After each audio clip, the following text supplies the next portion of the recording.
Good morning, children. Happy to see you all again in this biology class. In the last class, we saw a new lesson. That is lesson 2, microorganisms, friend and foe. Is it not? So, what is microorganism? The organisms which we are not able to see with our naked eye. That means ordinary eyes. In this pandemic situation, we are afraid of what? Coronavirus, is it not? Which we are not able to see. We are afraid of a thing which we are not able to see. We don't know where it is, how it will come and attach with us, how it will affect us, how it will affect us, everything we don't know. But we are really afraid. Is it not? Are you all safe at home? Are you all following the precautionary steps and all? That is often washing your hands without wearing the mask. You should not go outside. Are you all following that? Do obey your parents' words and be careful for still some more time, some more period. Okay? Hope you all follow the rules. Now, about that microorganism, what we are not able to see, we are going to see in this chapter. In the last video class itself, we start about that, and now I am going to revise that lesson again. That part what I taught in the last class, I am going to revise today. What are microorganisms? Microorganisms are the organisms which we are not able to see. Such organisms are called microorganisms. Is it not? And that study of microorganisms is called microbiology. And who discovered this? How he was able to, then who discovered this microorganism? How he found out that? So, scientist named Anton von Leeuwenhoek. Anton von Leeuwenhoek. He only observed this microorganism under a microscope. Okay, and this microorganisms, it may present anywhere, even in this chalk piece, in our hands. Is it not? That is why you are advised not to touch anywhere. You should not touch the eyes, nose and mouth, because this coronavirus, it may be present anywhere, and if you touch that, and again when you touch your mouth and nose, means it will attack you. It will attach with your body and it will start to multiply. So you should be very careful.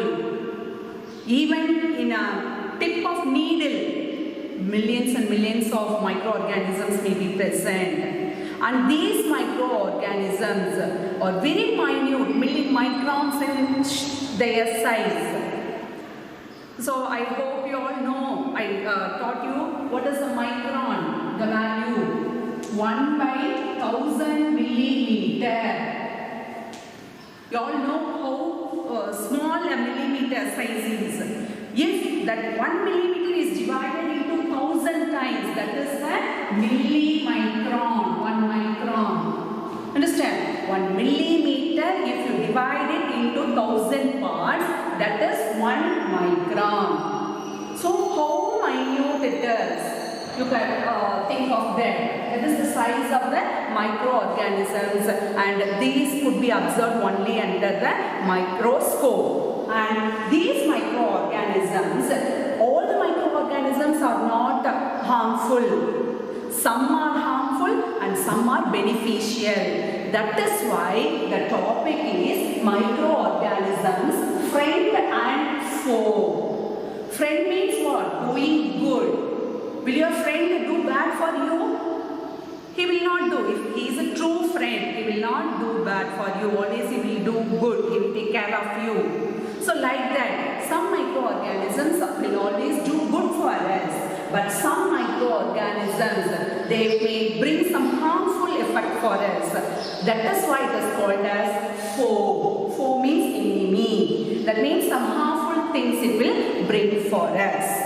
Understand? That is called as microorganisms, friend and foe. About the microorganisms only we are going to see in this lesson. And this microorganisms, they will have hard covering surrounding it. Even if it is a single cell or multicellular, it will have outer covering, hard outer covering called cyst. The outer covering may be called as cyst. Understand? And it may survive in both the hot climate and also cold climate.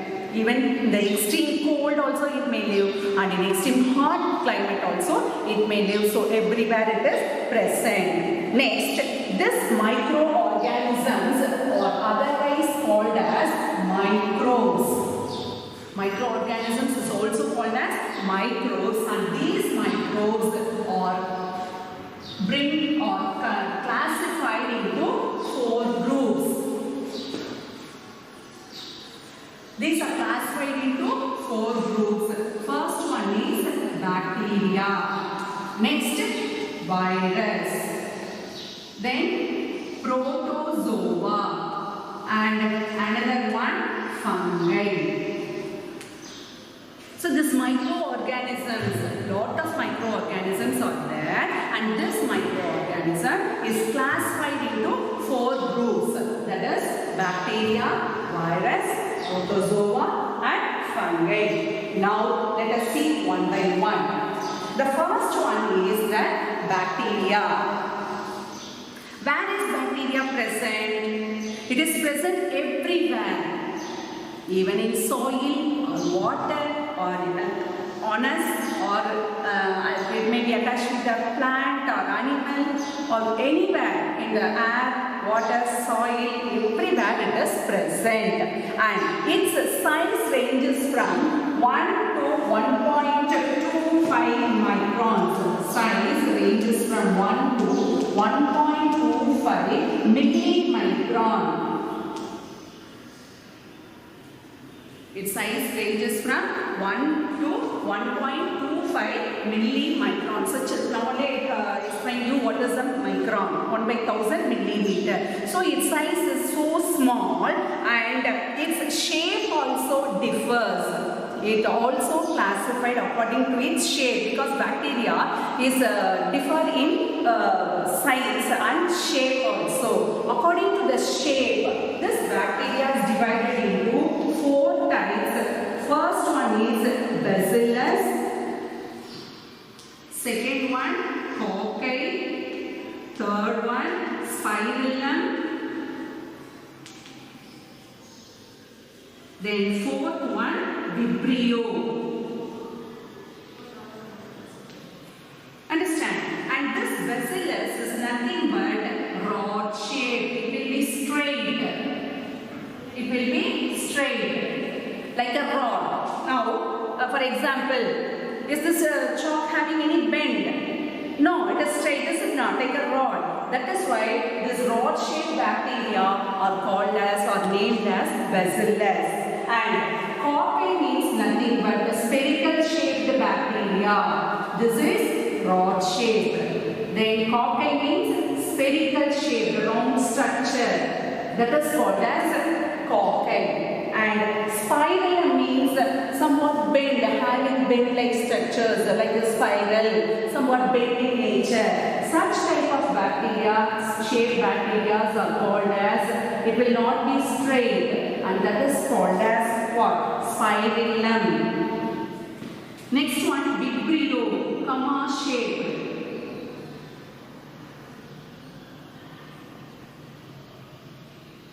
Vibrio means what?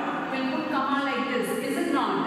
In this shape the bacteria will be, and this comma shaped bacteria is called Vibrio. So according to the size and shape, the bacteria differs, and it is classified into 4 types according to its shape. Bacillus rod shaped, Cocci spherical shaped, Spirillum and Vibrio comma shaped bacteria.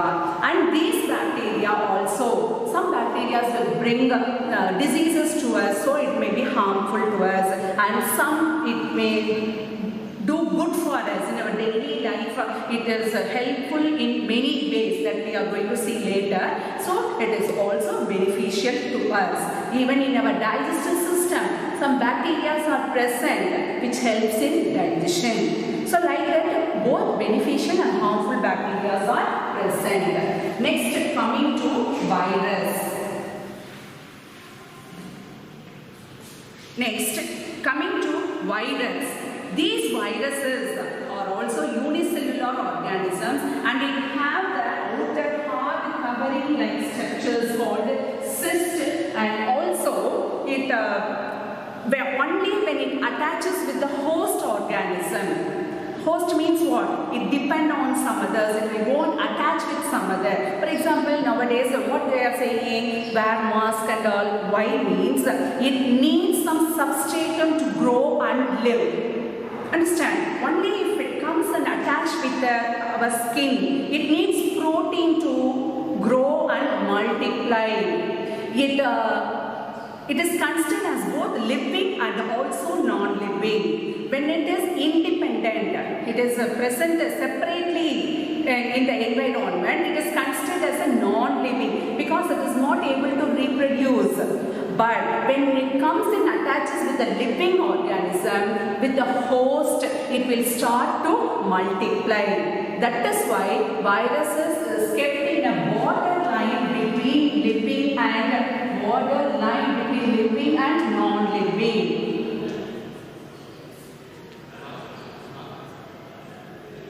Borderline between living and non-living thing.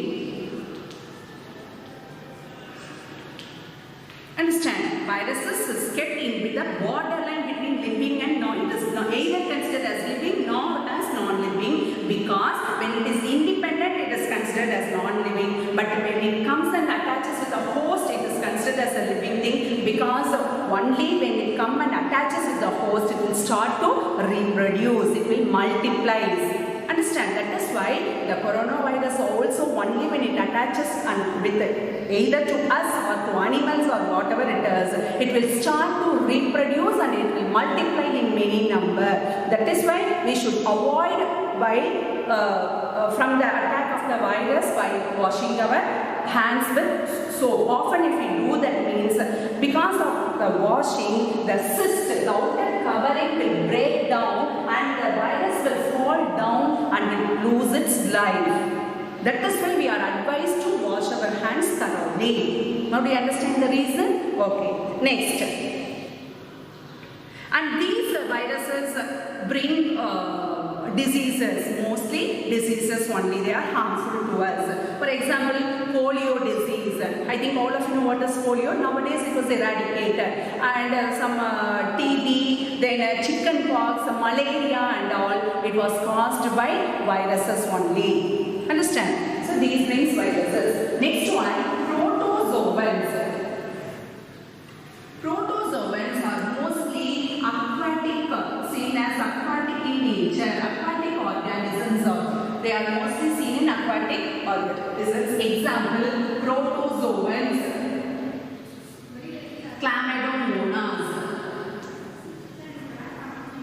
Chlamydomonas, then Euglena, like that. These are all examples for protozoans. Paramecium, everything they comes under protozoans. Next one is the fungi. This is either unicellular or multicellular. Either unicellular or multicellular. For example, yeast. Yeast is a common example for fungi.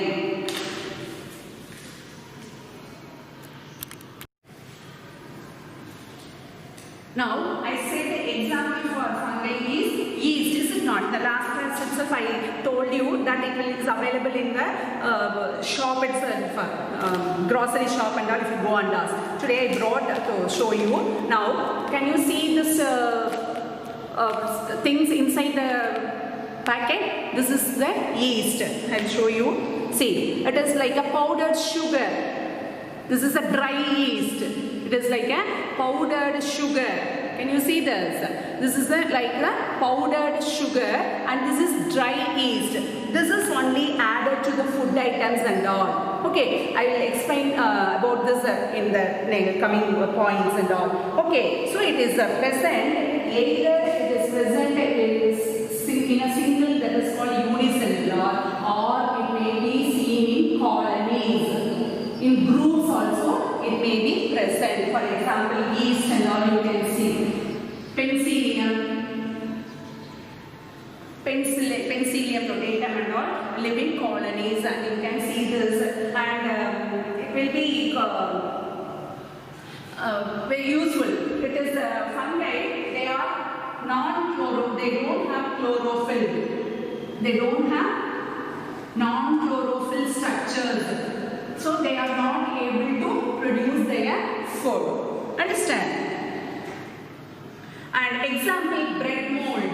Another one example, what we know is, easy example that you will come across in your daily life, bread mold.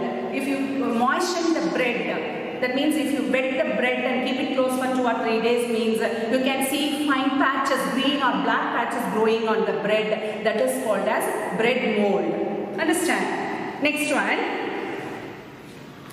In our daily, these are the 4 groups. Microbes, all the microorganisms are grouped into 4. They are bacteria, viruses, protozoa and fungi, and these are classified based on the size, shape and the living environment, habitat also they are classified.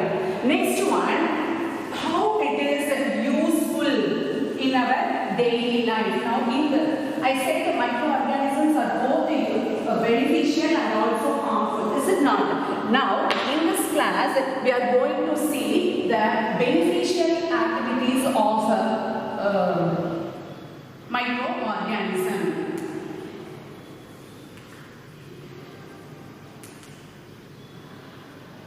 In the last class I taught you about the beneficial activities, and we are going to revise that. Now in our daily day-to-day life, it is very helpful in making of curd.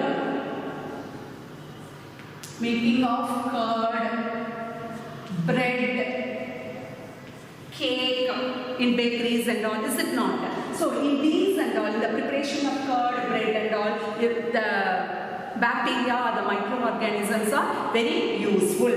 Now in the preparation of curd, at home, you might have seen your mom adding a little bit curd to the milk, warm milk in the night. And in the morning, if you see that the milk will be turned into curd. Why? This is because of a bacteria called lactobacillus. Lactobacillus bacteria is present in the curd, and this bacteria helps in turning the milk into curd. Okay, in the curd, the lactobacillus bacteria is present. That only helps in changing the milk into curd. And in case of making bread in bakeries and all, they will prepare a dough to make a cake or whatever it is. You feel very soft. This is not bread and cake and all. How is this possible? Because of the fungi, that means the fungi yeast, unicellular organism yeast. Now I showed you, is it not? Because of the addition of this yeast to the dough, they will prepare the maida flour. By adding water, they will make it into a dough, and to that they will add this yeast. This is the dry yeast. Now it is not activated. It is not activated. In this dry condition, it will not multiply. But when you add it to the dough that is mixed with water and all, that moisture activate this yeast.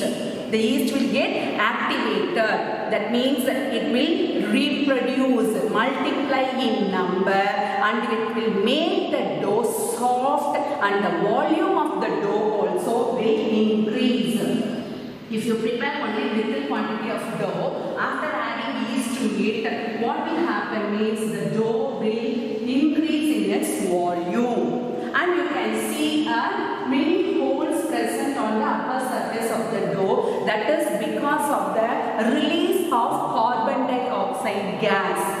Carbon dioxide gas will be produced when these yeast respires. When the respiration takes place in yeast, it releases carbon dioxide and it will come out of the dough and makes the dough soft. Understand? In this way, the bread and the pastries and the cake and all very soft in nature and helps in the bakery items. Next, commercial uses. Commercial use means what? In large scale production will be there. For example, alcohol, wine, then vinegar. Vinegar is nothing but acetic acid. These and all produced in large quantities in factories. Okay, and if anything is produced in large quantities for commercial purpose, that is called commercial trade. This is not to earn money. And in this commercial purpose of production also, these microorganisms are useful. Okay, next. Fermentation process. Next step, fermentation.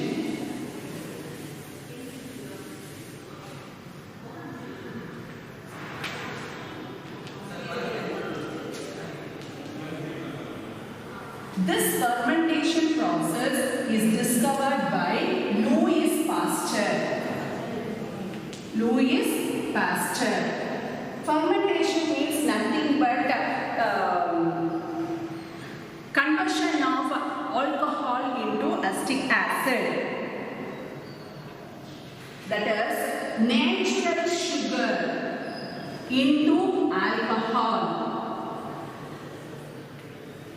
Conversion of natural sugar present in food items into alcohol, that is called fermentation. For example, the batter what your mother prepared at home, that batter she will keep for 6 to 8 hours, and after that in the morning, or if she prepared it in the morning and in the evening, if you see and if you open, that means the level will be raised and there will be some bubbles and you can get some smell.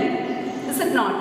That a foul smell like it will come. That is because of the release of the carbon dioxide gas. The carbon dioxide gas will be released. And this process of conversion of the sugar in a batter and what is there present in the rice carbohydrate, the glucose that is converted into alcohol, that is because of the conversion of the sugar into alcohol. This process is called fermentation and it was discovered by Louis Pasteur. Along with that, not only this, coming to the medicinal field, in medical purposes also, many medicines are produced from using this microorganisms. One such preparation is vaccine. Vaccine is nothing but producing a medicine from the weakened or dead microorganisms. Producing medicines from dead or weakened microorganisms, and when it is injected into the patient's body or any other host, this vaccine will help the body to produce, induce the body to produce antibodies. Antibodies is nothing but the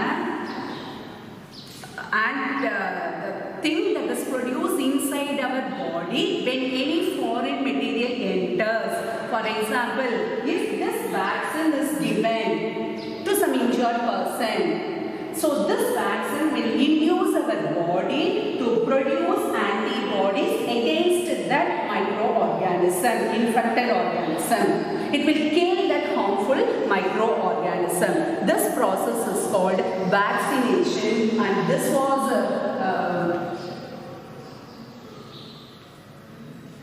discovered by Edward Jenner. This was discovered by Edward Jenner.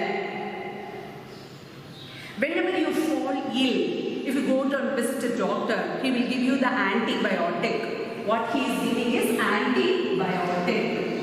And this antibiotic you have to take according to the directions of the given by the doctor, whatever he is giving. the course you have to complete. You should not stop before the course gets over. If he is asking you to take medicines for a particular period, for that period completely you have to take the full medication, or else the infant, that whatever the microorganisms in our body, it will multiply and give you the trouble. But if you take the full course, means it will not allow the microorganism again to invade in our body. Also, without the doctor's prescription, you should not take medication, because then and there, often if you take a medication, means then in future there will not be any effect against your immune power. There won't be any effect. That is why without a medical doctor's prescription, you should not take any medication. Without doctor's advice, on your own also, you should not take medication. Understand? Next one. Another one, this penicillin, common antibiotic, the first the first antibiotic produced was penicillin. The first antibiotic was penicillin, and this was discovered by Alexander Fleming. The first antibiotic, penicillin, was discovered by Alexander Fleming when he was working under a culture of bacteria. He was doing some experiment with the bacteria on following the actions carried out by the bacteria. He found some other thing come and attack that bacteria, and this bacteria reacts for that and it invades that. So that is called as antibiotic, and this penicillin, this was prepared from the fungus Penicillium notatum. It was prepared from a fungus called Penicillium notatum. When Alexander Fleming was working on a culture of bacteria, he found something covered that bacteria. Okay, and he found that fungal growth, that fungus that killed those bacteria. From that only he prepared that penicillin. Also in animal feed also, animals will also get attacked by some microorganisms and will get diseases. This is not. That will also be given antibiotic and with that livestock. That means the food will be given to the animals, and along with the food itself, these antibiotics will also be given for animals to cure their diseases. Next, common antibiotic is given for the polio drops. I think you all know. It will be given to the group of children below the age group of 5, and it was almost eradicated. Nowadays, more vaccines are produced for various diseases from these microorganisms. Even now, for against the coronavirus, they are trying to find a vaccine. If it is found out, means then we will be free. Next. Not only this, microorganisms helps to increase the fertility of the soil. You know about that Rhizobium bacteria, is it not? The Rhizobium bacteria that also helps to increase the fertility of the soil.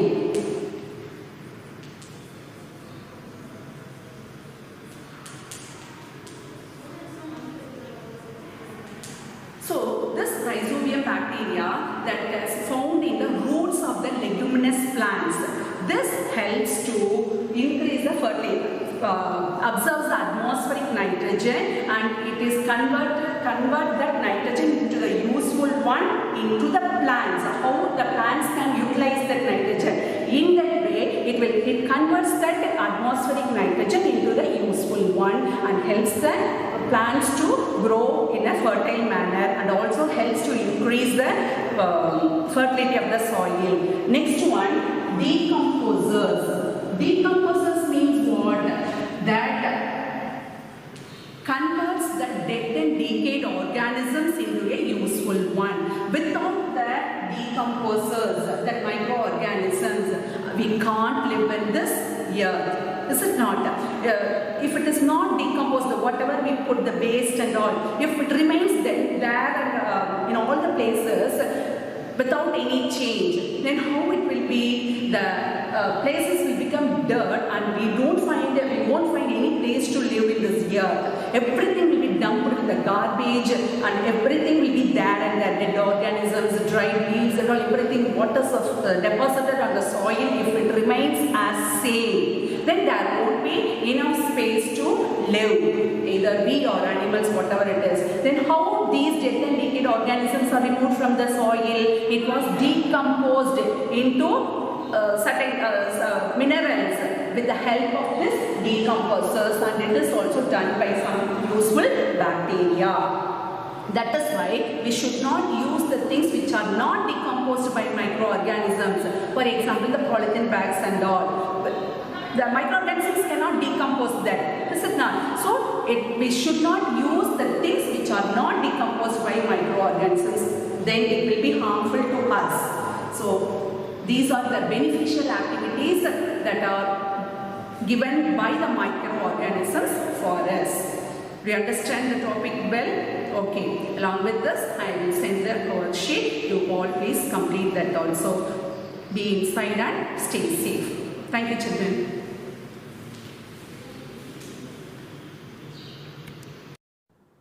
Now, children, you all understand the lesson well, I think. Shall we start to write the classwork? Okay. You start with a new page. Before this, I think you all finished with the lesson 1. Now, write date and the second lesson heading. The lesson heading is Microorganisms, Friend and Foe. Now, in book exercise, the question number 4. Can microorganisms be seen with the naked eye? If not, how can they be seen? Now, the answer is no. Microorganisms cannot be seen by our naked eyes as they are very small and are called microbes. They can be seen with the help of microscope. Children, I hope you all remember that you have to write the question with the black and the answer with blue. Now, question number 5. What are the major groups of microorganisms? The answer is microorganisms are classified into 4 major groups. They are bacteria, fungi, protozoa and virus. Now, question number 6. Name the microorganisms which can fix atmospheric nitrogen in the soil. The answer is bacteria such as Rhizobium and certain blue-green algae present in the soil can fix atmospheric nitrogen and convert into usable nitrogenous compounds, which are used by plants for the synthesis of proteins and other compounds. Now, the question number 7.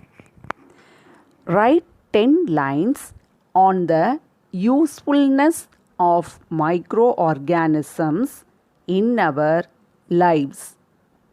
The answer is microorganisms are useful for us in many ways.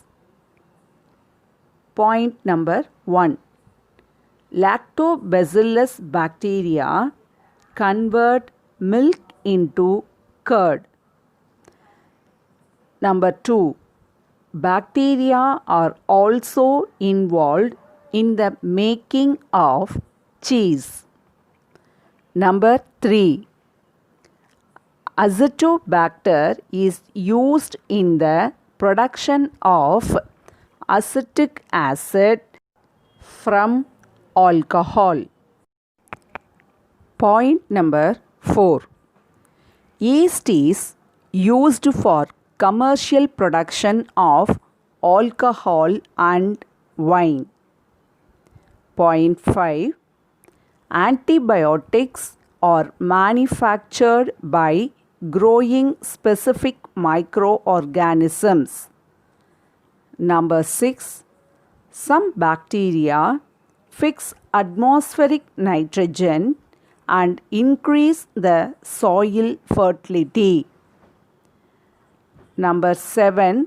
Bacteria are used in the preparation of medicines like antibiotics and vaccines. Point 8.